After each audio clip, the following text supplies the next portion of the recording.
السلام عليكم، نتمنى تكونوا بخير وعلى خير ولقاكم هذا الفيديو وانتم كتشوفوه في احسن الاحوال. مرحبا بكم فيديو جديد ونهار جديد على قناتي وقناتكم عالم الانس. اليوم غادي نحضر معكم الفقاس باللوز وججلان وبكميه وفيره بدون كسور وبلا اعذاب، سهل وسريع ناجح 100% وخصوصا للمبتدئات.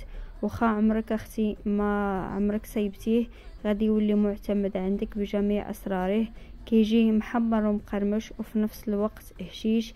نخلي لك المقادير وطريقه التحضير وفرجه ممتعه، واللي كيشوف القناه لاول مره يشترك ويفعل زر الجرس ليصل كل ما هو جديد ولتعم الفائده فضلا وليس امرا.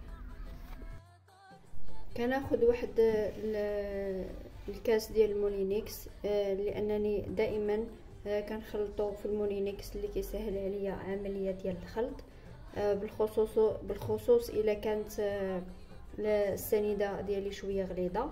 عندي هنايا 8 البيضات، قل صفر بيضه غادي نخليه للدهن مع نسكافيه وشويه ديال الحليب. غادي نوضع البيض،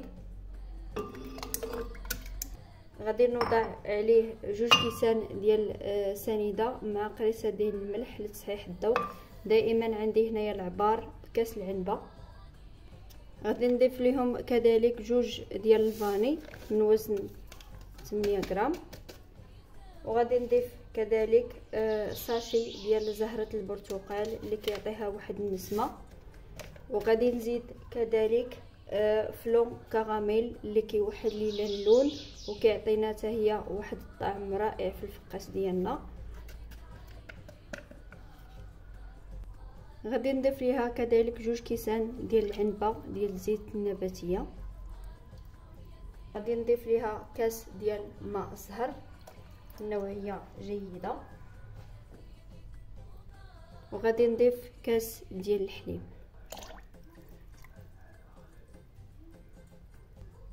وكنخلط الكل جيدا حتى ينسجم ليا الخليط تماما. خديت واحد البول وضعت فيه عندي هنايا كاس ونص ديال اللوز اللي فزكته في الماء زهر. عندي كاس ونص ديال الججلان اللي حمرته غير واحد شويه. عندي 3 المعالق ديال النافع و3 المعالق ديال حبه حلاوه. وهنا عندي قشور ديال اللوز اللي كنكونوا من بعد ما كنكونوا نفسخوه كيبقى لنا هذوك القشور ما كنرميهمش. كنحمرهم واحد شويه وكنطحنهم بحال هذا الشكل هذا، وكنستعملهم في البهله او الفقاس. كيبقاو اختياريين هادو، الا ما بغيتوش ديرهم تقدروا تستغناو عليهم. وعندي هنا الخليط ديالي اللي طحنت ديال السوائل.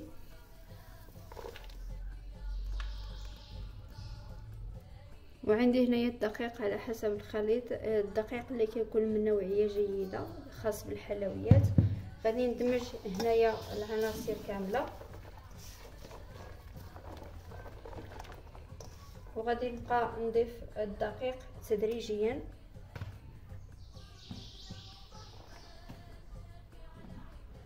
وانا كنخلط وكنجمع في العجينه ديالي.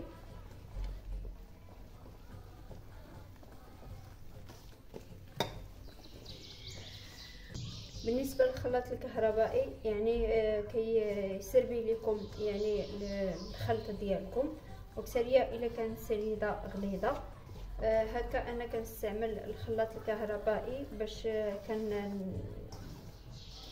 نربح الوقت شويه. وسيرتو الا كانت عندي شي كوموند هكا مزروبه يعني في ساعه كنسربي. كنبقى نضيف هنايا الدقيق تدريجيا، وكنضيف 3 الخمارات حمرين خاصين بالحلويات من فئه 8 غرام. كنبقى نجمع في العجين ديالي، وانا كنضيف الدقيق تدريجيا باش ما تقصحش ليا العجينه والفقاس يتفرقع عليا في الفران ويجيني مدقس من داخل. يعني عيني ميزاني محدي انا كندخل الدقيق في الخليط وانا كنشوف يعني شحال القياس اللي غادي يدخل ليا ديال الطحين في العجين. تقريبا انا هنايا عبرت كيلو وتقريبا وربعة.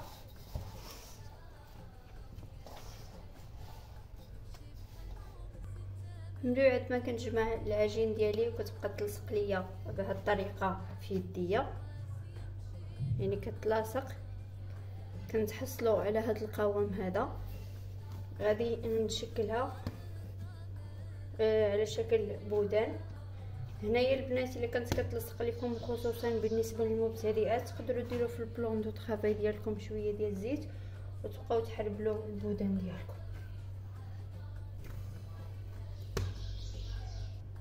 بالنسبه لهنا البنات لي بودان كنديرهم على هذا الشكل هذا. كنحاولوا ما امكن نهزوا العجينه ديالنا وكنضربوها على سطح العمل باش ما كيبقالناش هذاك الهواء داخل في العجينه، ومنين كيطيب لينا الفقاس نص طيبه ما كيجيناش خاوي من الوسط، وفاش كنقطعوه كيتهرس معنا. يعني بهذه الطريقه هذه كتجينا العجين متساويه وكيجينا البودان نقاد. هنايا تحاولوا ما امكن انكم ما ترقوهمش وما تخليوهمش غلاظ بزاف باش ما يجيوكمش كبيبرين في الشكل ديالهم، وما تصغروهمش باش مازال الخميره غادي تعطيهم الحجم ديالهم اللي مقاد. هنايا كنقاد على هذا الشكل هذا وكنحط في الصفيحه ديال الفرن اللي غادي ندخلها للفران بهذه الطريقه.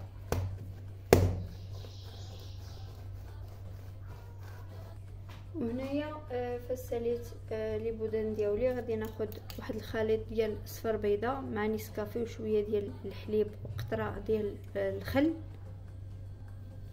غادي ناخذ الخليط ونبقى ندهن في لي بودان ديالي بهذه الطريقه.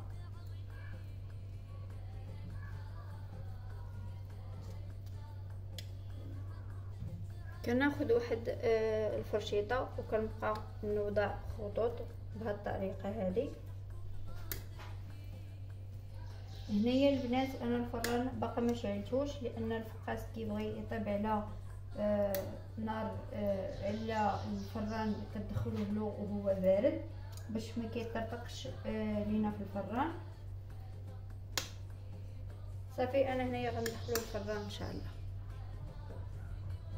وفاش توضعوه في الفران غادي تحاولوا ما امكن توضعوه في هذيك الصفيحه اللي كاينه الفوق، ماشي على الصفيحه اللي منها العافيه، يعني في الصفيحه اللي فوق منها، يعني الرف الفوقاني هكاك باش كيطيب معنا الفقاس نص طيبه على خاطرو وما كيطرطقش معنا. وبالنسبه للفران كتحلو دفا وكتخليو دفا محلوله باش هكاك كيتهوى. وهذا سر من بين اثار نجاح الفقاس.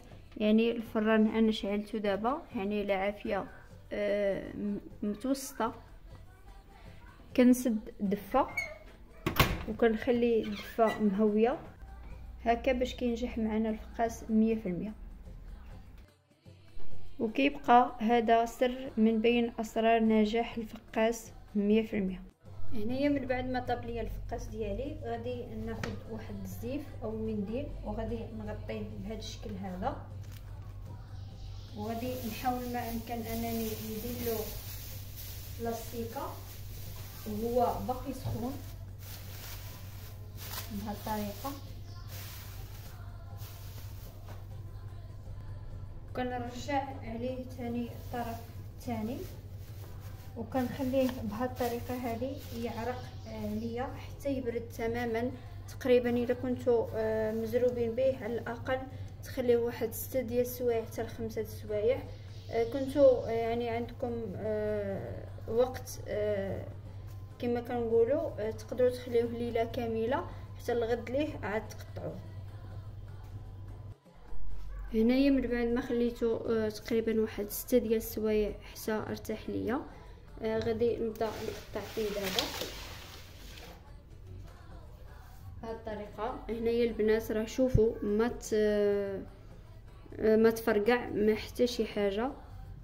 ها هو البودان ديالي غادي نقطعو بهذا السكين هذا، راه كيتباع البنات عند صحاب المحلات، يعني راه من 5 دراهم وطلع، ولا من 10 دراهم وطلع في الثمن ديالو. يعني راه زوين في التقطاع ديال الفقاس، وكيجيب تقطيعه زوينه وما كيخليش لينا الكسور بزاف.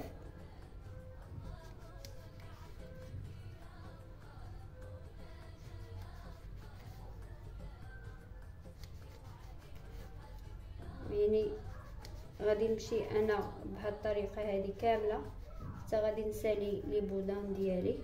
كما كتشوفوا البنات هذه هي التقطيعه ديالو.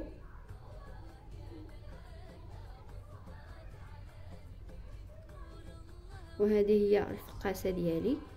يعني غادي نكمل انا التقطاع ان شاء الله. وبالنسبه للتحمار غادي ناخذ انا لهنايا الفران ديال الزنقه ديال العود، كيجي يعطيه واحد التحميره زوينه، لانني الفران شويه هنايا ديال الدار عندي يعني طلبيات بزاف، ما غاديش يمكن ليا انني نقدر ننجم الوقت. المهم هكا باش كنسهل عليا المأموريه. وفاش ما كيكونش عندي يعني شي حاجه تابعاني راني كنحمرو غير هنا بالدار.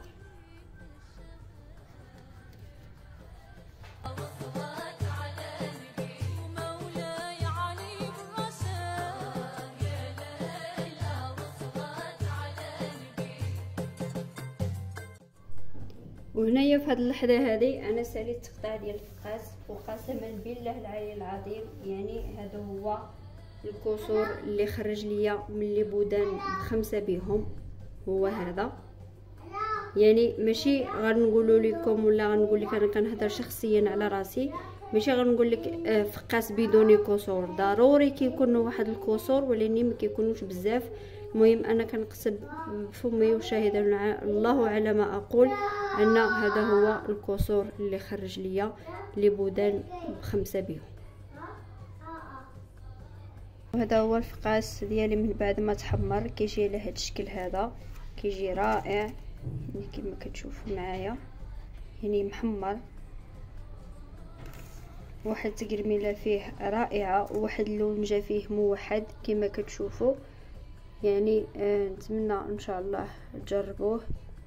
يعني تقطيعه وحده وما فيه لا كسور لا حتى شي حاجه، يعني كما كتشوفوا. ها هو كيجي محمر.